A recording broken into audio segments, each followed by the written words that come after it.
नमस्कार मित्रों, साध्य एकेडमी यूट्यूब चैनल में आपका स्वागत है। साथियों, अध्ययन अध्यापन की प्रक्रिया से जुड़ते हैं।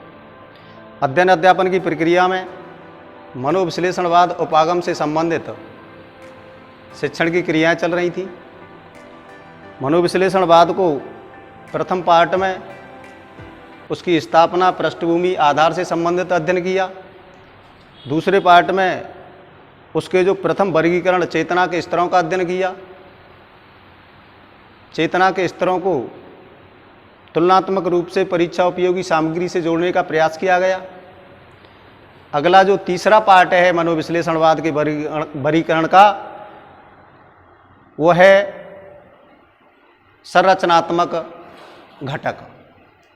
संरचनात्मक घटक के अंतर्गत इड ईगो, सुपर ईगो महत्वपूर्ण टॉपिक हैं जो परीक्षा को भिन्न भिन्न रूप से प्रभावित करते हैं।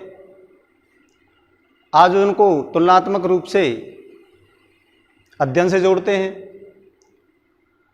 मनोविश्लेषणवाद के अंतर्गत इड ईगो, सुपर ईगो जिस तरीके से मानव की आंतरिक शक्ति या ऊर्जा को भिन्न भिन्न प्रकारों और व्यवहारों से जोड़ती है, तो उसका हम तुलनात्मक अध्ययन करते हैं। साथियों, परीक्षा में इड ईगो, सुपर ईगो से संबंधित अर्थात संरचनात्मक घटकों से संबंधित अमूमन प्रश्न आते ही रहते हैं। फ्रायड ने इन संरचनात्मक घटकों को अर्थात इड ईगो, सुपर ईगो को किस तरीके से इसकी व्यवहारिक व्याख्या की है, क्या इसकी आंतरिक जो ऊर्जा है वो किस तरीके से मानव के आंतरिक शक्तियों में एक संघर्ष और प्रतिस्पर्धा की क्रियाओं में भिन्न भिन्न रूपों में होती रहती है।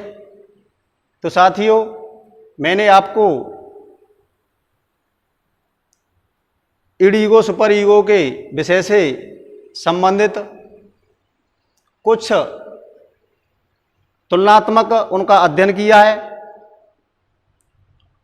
और आप तक इसे पहुंचाने का मेरा प्रयास है कि आप तक ये परीक्षा उपयोगी सामग्री के रूप में पहुंचे।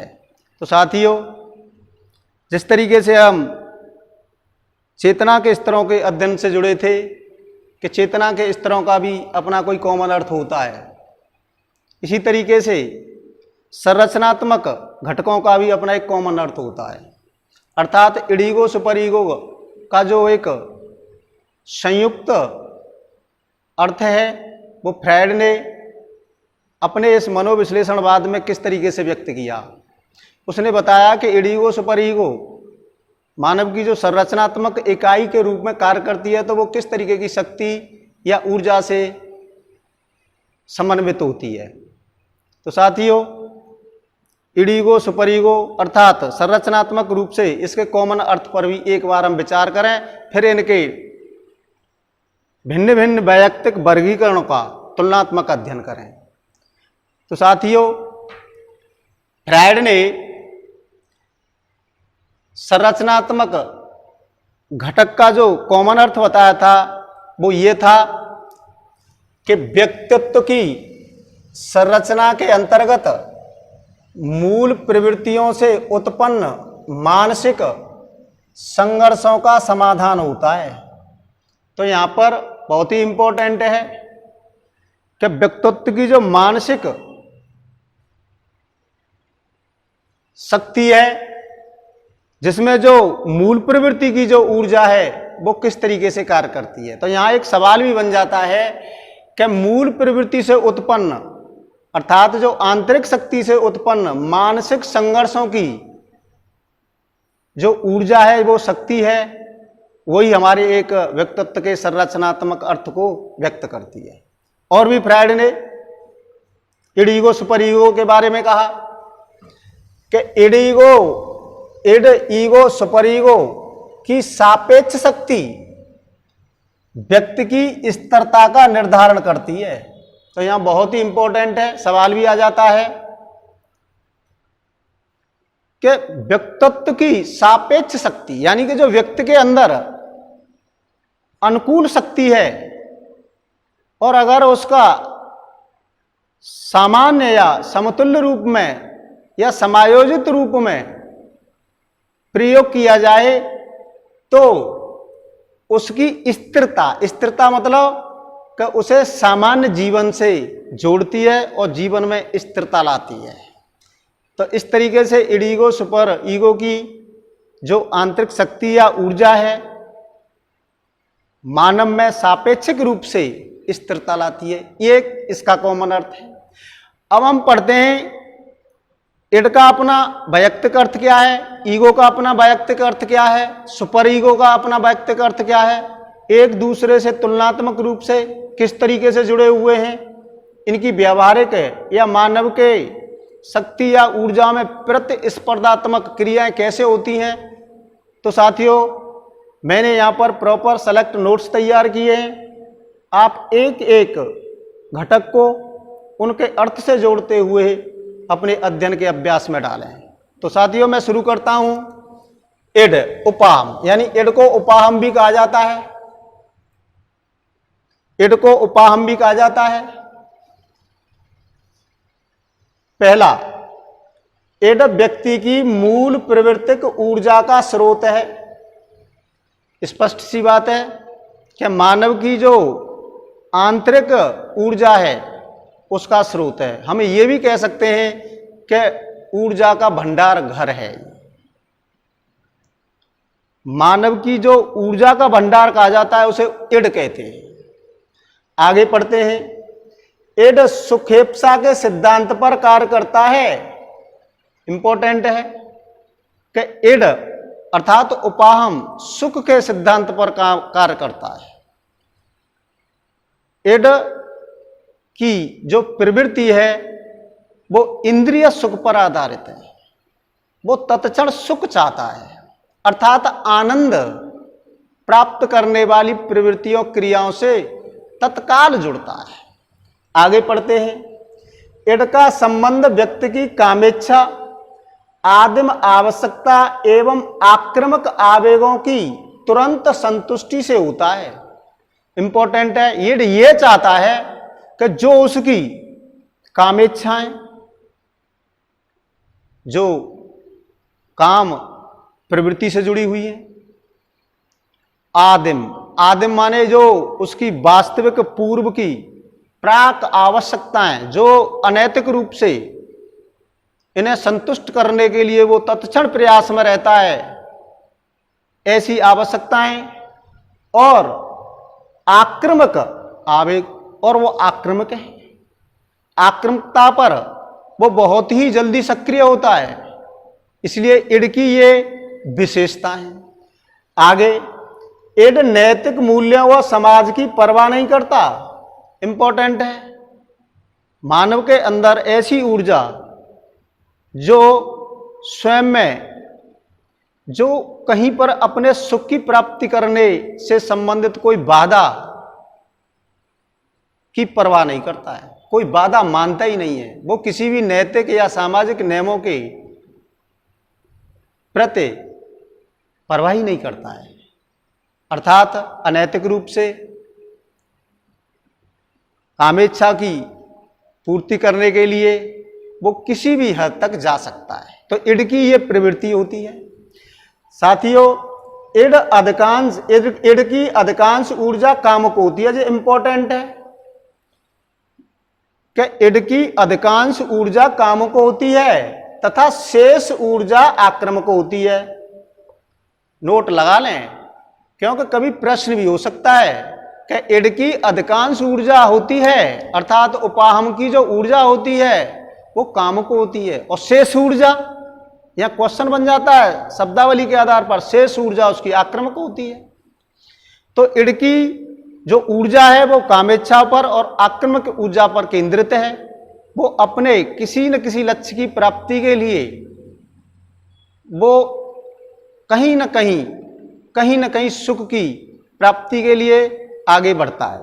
आगे, इड व्यक्तित्व का जैविक पक्ष है। ये भी इंपॉर्टेंट है कि इड व्यक्तित्व का जैविक पक्ष है, अर्थात जन्मजात प्रवृत्तियों पर आधारित है, जन्मजात प्रवृत्तियों पर आधारित है। सवाल भी आ जाता है कि इड जन्मजात प्रवृत्तियों पर आधारित है। निम्नलिखित में से कौन सा संरचनात्मक घटक जन्मजात प्रवृत्तियों पर आधारित है, अर्थात जैविक पक्ष है, तो इड ही है।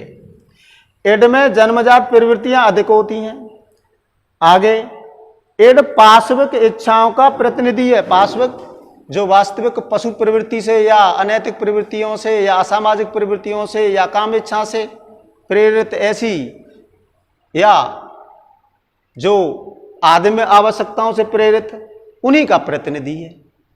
और भी पढ़ें, इड अवास्तविक है। अवास्तविक यानी वास्तविक नहीं है, अवास्तविक है। इड अवास्तविक है अर्थात अनैतिक है। इड अचेतन के तुल्य है। आपने पढ़ा होगा उसमें चेतना के स्तर में, यहां वह चीज पढ़ने से, चेतन के स्तर पढ़ने से अब इस चीज से तुलना करने पर कुछ चीजें समझ में आ रही होंगी कि जिस तरीके से अचेतन में अनैतिक, असामाजिक, काम प्रवृत्तियां रहती हैं, इसी तरीके से इड में रहती हैं, तो इसलिए अचेतन के समतुल्य है। अब यहां एक प्रश्न होता है कि इड का जो जन्म होता है वो कैसे होता है, इड पैदा कैसे होता है। तो ध्यान रखें मित्रों, नोट कर लें कि इड का जन्म बालक या व्यक्ति के उन अभावों या वंचनों के कारण होता है। तो हमेशा ये प्रश्न है इंपॉर्टेंट कि इड का जन्म कैसे होता है। किसी भी मानव में जो उपाहम है, उपाहम की जो ऊर्जा है, वो मूल प्रवृत्तिक ऊर्जा, वो कैसे पैदा होती है, तो वो हमेशा वंचन पर आधारित है। यानी वंचन, अभाव ग्रस्त जीवन शैली उसका, उसके जन्म का आधार है। तभी वह अपने सुख की प्राप्ति करने के लिए किसी हद तक जा सकता है। तो यहां बहुत ही इंपॉर्टेंट है कि इड का मानव में, अर्थात उपाहम का मानव में कैसे जन्म होता है, तो वंचन के कारण होता है। ध्यान रखें, वह ऊर्जा जो वंचन के कारण पैदा होती है। इसलिए समस्त मानव की जितनी भी शक्ति या ऊर्जा का स्रोत इड को ही कहा गया है। तो ये बात स्पष्ट कर लेना। आगे बढ़ते हैं साथियों, अब ईगो को पढ़ते हैं कि ईगो का क्या आधार है, एक दूसरे से क्या संबंध है। तो ध्यान रखें, ईगो का विकास इड से ही होता है। यहां बहुत ही इंपॉर्टेंट बात है, यहां आपको मैं उन चीजों को बताऊंगा क्योंकि हो सकता है, संभवतः मेरा प्रयास है कि कहीं ना कहीं आपको इड, ईगो, सुपर ईगो में पहचान करने में कठिनाई का अनुभव नहीं होगा, बशर्ते आप इन घटकों के नोट्सों को अगर बेहतर तरीके से अपनी समझ में ढालते हैं। तो ईगो का जन्म इड से ही होता है, यह भी बात सही है। ध्यान रखें कि ईगो की और अपने आप में कोई ऊर्जा नहीं होती है। ईगो का जन्म तो इड से ही होता है। जैसे इड का जन्म किससे होता है कि इस वातावरण में अभाव से होता है, वंचन से होता है। ईगो का कैसे होता है, ईगो का इड की ऊर्जा के कारण ही होता है। तो आगे पढ़ते हैं, ईगो आवश्यकताओं की संतुष्टि वास्तविकता के धरातल पर करता है। अब इन दोनों में यही अंतर है, वह सुख के सिद्धांत पर अपनी आवश्यकताओं को पूरा करता है और ईगो उससे प्राप्त की हुई ऊर्जा को, अर्थात इड से प्राप्त की हुई ऊर्जा को वास्तविकता के धरातल से संचालित करता है, अर्थात वास्तविकता से निर्देशित होता है। तो ये बात स्पष्ट है। कभी प्रश्न भी आ जाता है कि ईगो को ऊर्जा कहां से प्राप्त होती है, तो भंडार गृह से। भंडार गृह क्या है, इड। अब दोनों में अंतर क्या है कि इड अपनी ऊर्जा को सुख की, कामेच्छाएं या आक्रमक आवेगों की संतुष्टि करने के लिए लगाता है, लेकिन ईगो उससे प्राप्त करके ऊर्जा को वास्तविकता के धरातल से संचालित करता है। तो यहां उस ऊर्जा को लेता है इड से, लेकिन वास्तविकता की क्रिया से जोड़ता है। और भी पढ़ते हैं, ईगो ईड को व्यवहार करने के उपयुक्त तरीकों की ओर निर्देशित करता है। बहुत ही इंपॉर्टेंट क्वेश्चन है कि ईड को निर्देशित कौन करता है। यहां आगे और भी आगे पढ़ेंगे, बहुत फोकस करने की जरूरत है कि ईड को कौन निर्देशित करता है। तो ईड को ईगो ही निर्देशित करता है यहां, क्योंकि शब्दों का जो तुलनात्मक अध्ययन है वो कहीं ना कहीं आपको परीक्षा के लिए मजबूत करेगा। तो यहां मैं आपको प्रथम दृष्टि इसकी थ्योरेटिकल चीजों से तुलनात्मक रूप से जोड़ रहा हूं। तो यहां पर ईगो ईड को व्यवहार करने के उपयुक्त तरीकों की ओर निर्देशित करता है। तो बहुत बड़ी अच्छी बात है कि ईड की जो एक अवास्तविक ऊर्जा है, क्योंकि आप सुख के सिद्धांत पर जब ईड है, ईड तो यह चाहता है कि मैं अपनी किसी भी आवश्यकता की पूर्ति करने के लिए कुछ भी कर लूं, चोरी भी कर लूं, लेकिन ईगो इस चीज के लिए उसे कुछ निर्देशित करता है, उसे सोचने के लिए निर्देशित करता है कि इस चोरी करने से पहले कुछ इस विषय में सोच ले। तो यहां पर ईगो ने ईड को कुछ न कुछ सुझाव दिए। तो इसलिए कहा गया है कि ईगो ईड को व्यवहार करने के उपयुक्त तरीकों की ओर निर्देशित करता है। इंपॉर्टेंट बात है, सेलेक्ट और सहज सामग्री है, घुमा फिरा करके कुछ नहीं, जैसे उसके अर्थ से जुड़ी हुई प्रक्रिया है उसी अर्थ के आधार पर उससे जुड़े, और भिन्न भिन्न तरीके से अगर आप भिन्न भिन्न तरीके से जुड़ोगे तो भ्रमित ही रहोगे। तो इसलिए इसकी सहज सरलता यही है कि इसके जो अर्थ हैं उनको समझें। आगे पढ़ें। ईगो धैर्यवान है, तर्क संगत है। ईगो को मनोवैज्ञानिक पक्ष माना गया है। उसको कौन सा, ईड को कौन सा पक्ष माना गया है? जैविक, जन्मजात प्रवृत्तियों पर आधारित। ईगो को कौन सा पक्ष माना गया है? मनोवैज्ञानिक। मनोवैज्ञानिक। अब प्रश्न भी आ जाता है कि निम्नलिखित में से कौन सा मनोवैज्ञानिक पक्ष है? तो ईगो है। जैविक पक्ष कौन सा? ईड है। तो यहां पर इसके अर्थ से जोड़ करके उसकी तुलनात्मक विशेषता क्या क्या है उनसे हम अवगत होते जाएं। आगे पढ़ें। ईगो यदि शक्तिशाली होता है तो ईड और सुपर ईगो में संतुलन बनाने में सफल होता है। यह भी बात सही है। किसी भी मानव के एक तुलनात्मक रूप से सेतु का भी कार्य करता है। अगर ईगो शक्तिशाली है जिस मानव का, तो डेफिनेटली ईड और सुपर ईगो में एक संतुलन बना रहेगा और उसके मानव में सामान्यता, सकारात्मकता होगी, सामंजस्य स्थापित होगा। और मैं आपको और भी स्पष्ट कर दूं, अगर ईगो क्षीण है, कम है, कमजोर है, तो डेफिनेटली ईड या सुपर ईगो हावी होगा, तो उसके मानव के व्यवहार में कुसमायोजन होगा। तो यहां पर समायोजन और कुसमायोजन का भी सवाल जुड़ सकता है कि मानव के समायोजन होने का आधार क्या है? ईगो को शक्तिशाली होना। और मानव अगर व्यवहार में कुसमायोजित होता है तो उसका आधार क्या है? ईगो को कमजोर होना। तो यहां पर यह तुलनात्मक रूप से भी जाने कि ईगो मानव में शक्तिशाली है तो डेफिनेटली उसके व्यवहार में समायोजित सकारात्मक क्रियाएं होंगी। आगे पढ़ते हैं। तो यहां पर ईड के बारे में समझा, ईगो के बारे में समझा। अब ईड और ईगो के सहज सरल तुलनात्मक अर्थ से जुड़े और उसकी सार्थकता से, उसकी विशेषता से। और यहां पर अगर इसको समझते समझते हम परीक्षा से भी जुड़ेंगे। अब हम उसके तीसरे पक्ष को पढ़ते हैं, सुपर ईगो को। सुपर ईगो बोले तो पराहम। पराहम क्या है?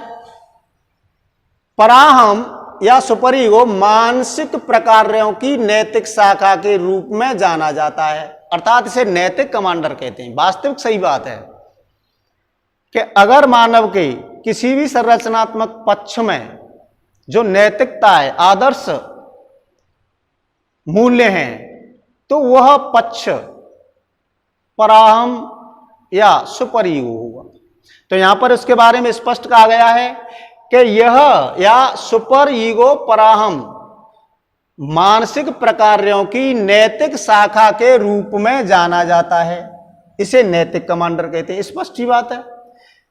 उसे ईड को जैविक, ईगो को मनोवैज्ञानिक और इसे नैतिक या सामाजिक।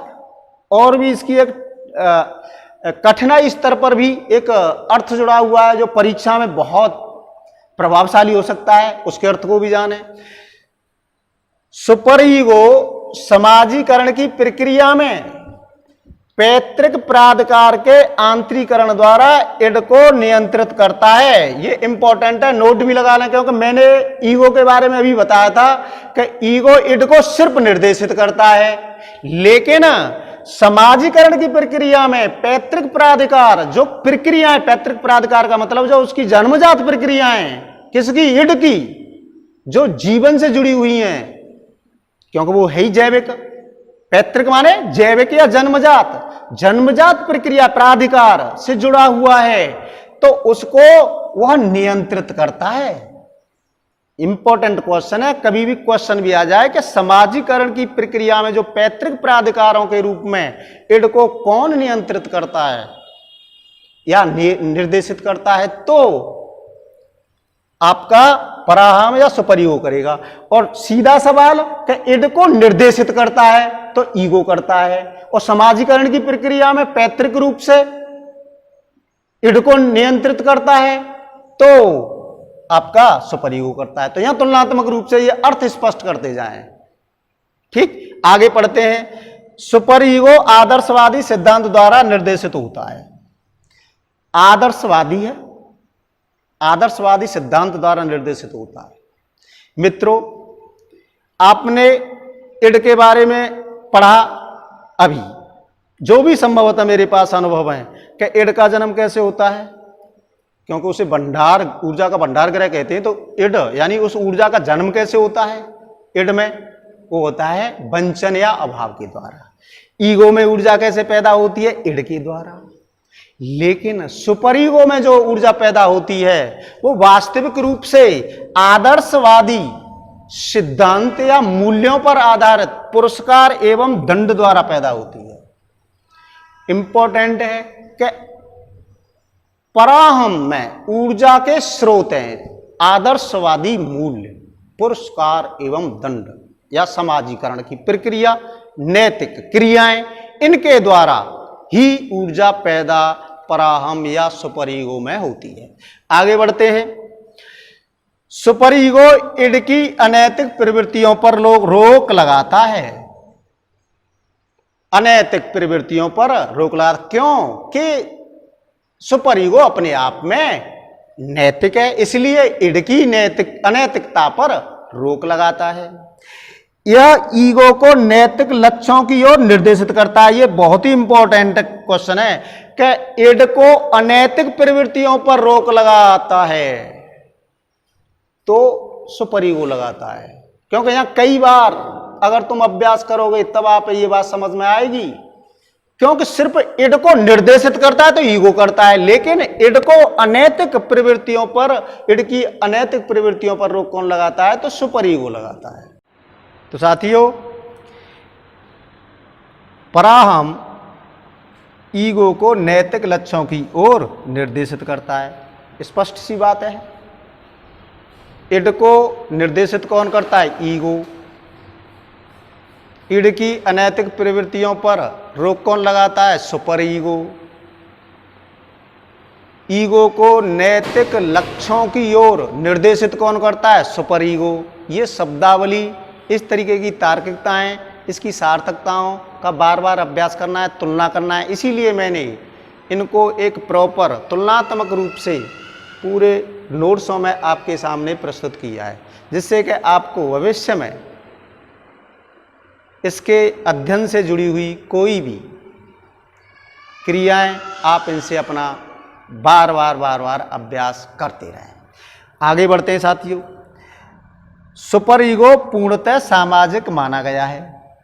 जिस तरीके से चेतन को सामाजिक माना गया था चेतना के स्तर में, उसी तरीके से संरचनात्मक घटक में सुपर ईगो को सामाजिक माना गया है। इसीलिए इसकी समतुल्यता चेतन से है। तो यहां पर इड, ईगो, सुपर ईगो के जो तुलनात्मक सार्थकता का अध्ययन किया है, उसकी विशेषताओं का भिन्न भिन्न रूप से अध्ययन किया है, उसकी परीक्षा उपयोगी जो शब्दावली है, कहाँ कहाँ किस किस तरीके से भिन्न भिन्न बोर्ड उन शब्दावलियों को एज ए प्रश्न में प्रयोग करते हैं, तो मैंने इस चीज़ को प्रॉपर आपको नोट्स के रूप में प्रस्तुत किया है।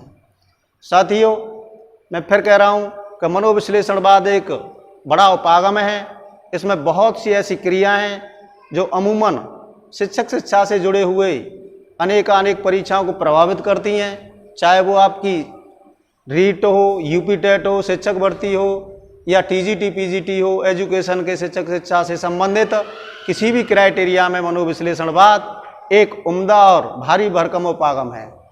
तो ये मैंने तीसरा पार्ट मनोविश्लेषणवाद का आपके सामने प्रस्तुत किया है। इसका जो सार्थकता है, मैंने अपने अनुभवों के आधार पर, और मुझे पता है इस चीज़ के बारे में कि चलते फिरते डायग्राम आपको और मुझको सबको, क्योंकि डायग्राम को केवल वही जानता है उसकी भाषा को जो प्रस्तुत करता है। विस्तार छात्र चाहता है, क्योंकि छात्र और शिक्षक में अंतर है। शिक्षक हमेशा, और ये सिद्धांत हमने शिक्षा शास्त्रियों के उन सूक्तियों से भी पढ़े हैं कि शिक्षक को हमेशा छात्रों की अभिक्षमताओं में, योग्यताओं में ढल करके अपने अध्ययन अध्यापन की क्रियाएं संचालित करनी चाहिए। इसलिए क्योंकि बहुत से स्टूडेंट इस ऑनलाइन प्रक्रिया में ऐसे होंगे जो नौसिखिए होंगे, पहली बार अध्ययन कर रहे होंगे, तो वो उनके लिए अगर छात्र अपनी योग्यता से सिर्फ और सिर्फ प्रदर्शन करता है, इस कार्य को मैं 5 मिनट में भी कर देता, लेकिन एक नया छात्र उसे छटपटाहट रहती। इसलिए मैंने प्रॉपर नोट्स दिए हैं, आप इनका अध्ययन करें अनवरत रूप से। आपकी अध्ययन प्रक्रियाएं कहीं न कहीं परीक्षा के लिए सार्थक होंगी। एक चीज़ यहाँ परीक्षा उपयोगी प्रश्न के रूप में मानिए, या मैं आपको स्पष्ट कर रहा हूँ, क्योंकि मनोविश्लेषणवाद में समग्रता अचेतन के व्यवहारों को, अनकॉन्शियस बिहेवियर को महत्वपूर्ण माना है फ्रायड ने। उसी आधार पर अचेतन के व्यवहारों को कुछ इस संरचनात्मक इडिगो से भी जोड़ा है। तो यहाँ पर बहुत इंपॉर्टेंट क्वेश्चन है, मैं उसे ओरली बता रहा हूँ, आप नोट भी कर लेना कि मनुष्य का अचेतन 3 प्रतिस्पर्धी शक्तियों या ऊर्जा से निर्मित होता है। ध्यान रखें, फिर कह रहा हूं कि मनुष्य का अचेतन 3 प्रतिस्पर्धी शक्तियों ऊर्जाओं से निर्मित होता है। वह प्रतिस्पर्धी शक्तियां व ऊर्जा क्या है? वो 3 ऊर्जा हैं, इड, ईगो, सुपर ईगो। ध्यान रखें, कभी भविष्य में क्वेश्चन भी आ जाता है कि निम्नलिखित में से अचेतन की प्रतिस्पर्धी ऊर्जा का घटक नहीं है। इस प्रकृति को समझें तो है कौन है अचेतन शक्तियों की प्रतिस्पर्धी ऊर्जा का घटक? Id, ego, super ego. तो आप बेशक आप इसे ओरली, हो सकता है कि आप व्हाइट बोर्ड की सामग्री कुछ नीचे लिखी हुई को नहीं समझ पा रहे हो, तो मैंने उन चीज़ों को आपको ओरली बोल दिया है। तो आप इस चीज़ को अध्ययन करें, विश्वास से करें, रुचि से करें, अब प्रेरित होकर के करें। आपका अध्ययन में दिया हुआ समय सार्थक होगा, आप सफल होंगे। अगला पार्ट जो चौथा पार्ट है उसे लेकर के आपसे मिलते हैं। नमस्कार।